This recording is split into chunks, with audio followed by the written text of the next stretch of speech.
তো my self Allen স্বপনের season 2 চলে এসছে। ওয়ান্স অ্যাগেন নাসির উদ্দিন, মিথিলা সহ আরও অনেককে, মানে নতুন অনেক কাস্টিং করা হয়েছে এখানে। তবে এই জুটিটা আরও একবার সিজন 2তে রিপ্রাইজ করছে তাদের রোল, এবং দেখার পরে আমি মানে কি বলবো আর কি, খুব খুব খুবই একটা ভালো সিকুয়েল। কারণ আমরা অনেক সময় দেখেছি সিকুয়েলগুলো ঠিকমতো কাজ করে না, কিন্তু এখানে সিকুয়েলটা জাস্ট ধামাকা হয়েছে, ধামাকা। আমার তো পার্সোনালি দারুণ লেগেছে, এবং এটার আর একটা সিজন আসবে। গল্প এমনভাবেই ফিনিশ করা হয়েছে যে এর আর একটা সিজন আসবে, এবং আমরা অনেক কিছু চাপানো তো দেখতে পারলাম। সাপোর্টিং স্টার কাস্টে সুমন আনোয়ার, আবদুল্লাহ আল সেন্টু, তোমরা অনেকেই চেনো।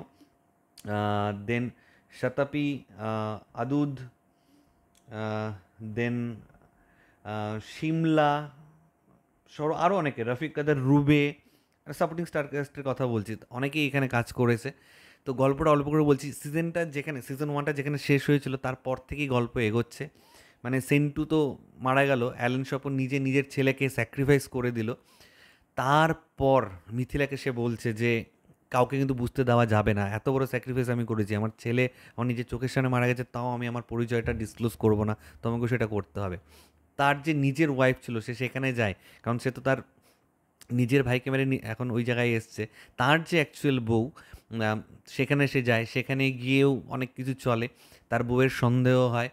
দেন মিথিলার একটা স্বপ্ন রয়েছে, তাকে প্রচুর টাকা দিতে হবে, একটা বড় বাড়ি করে দিতে হবে। সেটার জন্য সে সবসময় অ্যালেন স্বপনকে তাগিদা দিয়ে যাচ্ছে, তাকে কখনো মারারও প্ল্যানিং করছে।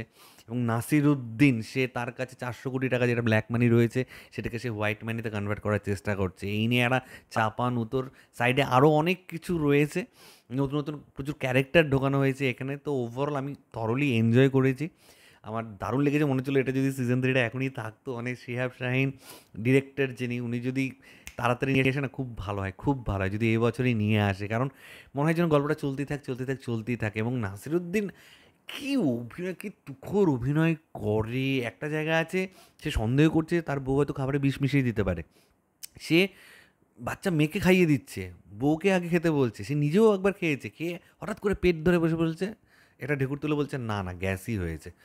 এই ধরনের প্রচুর সিন রয়েছে। তারপরে সে ধরো তার আইডেন্টিটি তো ডিসক্লোজ করতে পারছে না, কিন্তু তার ভেতরে একটা অ্যাগ্রেশন জমা হয়ে আছে, সেটা ডিসক্লোজ করতে পারছে না, বাইরে ব্রাস্ট করতে পারছে না, চুপচাপ আছে, হাসছে, এ করছে। একটা ফাঁকা জায়গায় সে এমন একটা চেঁচামেচি করছে। এই ধরনের প্রচুর প্রচুর প্রচুর ভালো সিন রয়েছে, মানে অ্যাটিটিউডটাই পুরো আলাদা। এটা আমার মনে হয় এই অ্যালেন স্বপনের ক্যারেক্টারটা নাসিরুদ্দিন খান স্যার ছাড়া আর কেউ এই ক্যারেক্টারটা প্লে করতে পারবে না। তার যা চলন বলন ধরন, কথা বলা, সমস্ত কিছু মিলে অসম অসম অসম। মিথিলাও খুব ভালো অভিনয় করেছে।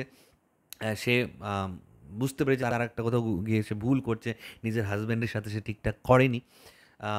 তো সেখান থেকেও সে বের হওয়ার একটা চেষ্টা করছে। অন্যদিকে একটা লোভও রয়েছে, তার ছোটো বাচ্চা মেয়ে রয়েছে, তার একটা সিকিউরিটি, তার একটা ফিউচারের ব্যাপার রয়েছে, এটাও তার মধ্যে চলছে। আরেকজন মহিলাকে এখানে ইন্ট্রোডিউস করা হয়েছে, যিনি তারও একটা ব্যাক স্টোরি রয়েছে, তার ফ্যামিলির সাথে একটা খুব বাজে ঘটনা ঘটেছিল, সে অ্যালেন স্বপনকে কীভাবে ইউজ করছে সেই ব্যাপারটাও এখানে রয়েছে। সমস্ত কিছু মিলে অসম অসম লেগেছে আমার। আমি জানি না বাকিদের কার কেমন লেগেছে। I have thoroughly enjoyed the season 2, এবং এমন একটা জায়গায় শেষ করেছে, মানে কি বলবো, সিজন 3 প্লিজ তাড়াতাড়ি আসুক, এর থেকে বেশি আর কিছু চাই না। তো এটাই তোমার সাথে শেয়ার করার ছিল। তোমরা যারা সিজন 2 দেখোনি প্লিজ দেখো, দেন কমেন্ট করো যে তোমাদের কার কেমন লেগেছে। আর যারা অ্যালেন স্বপন কোনোটাই দেখোনি, মানে সিজন 1ও দেখোনি, please go and watch season 1। কি ছিল, দুর্ধর্ষ ছিল, এবং সিজন 2টা তার যোগ্য সিকুয়েল হয়েছে। গল্পটা কী সুন্দর এগিয়েছে দেখো খালি একবার। তো ঠিক আছে, অপেক্ষায় রইলাম সিজন 3-র। এবং আমার ভিডিওটা যদি ভালো লেগে থাকে তাহলে লাইক, কমেন্ট, শেয়ার করতে একদম ভুলবে না। চ্যানেলটাকে যারা প্রথমবার দেখছো, নিচে যে রেড সাবস্ক্রাইব বাটনটা আছে সেখানে ক্লিক করে নাও, পাশে একটা বেল আইকন আছে সেখানে ক্লিক করে অল অপশনে ক্লিক করে নাও। ঠিক আছে বন্ধুরা, ভালো থেকো সবাই, সাবধানে থেকো সবাই, love you all, take care.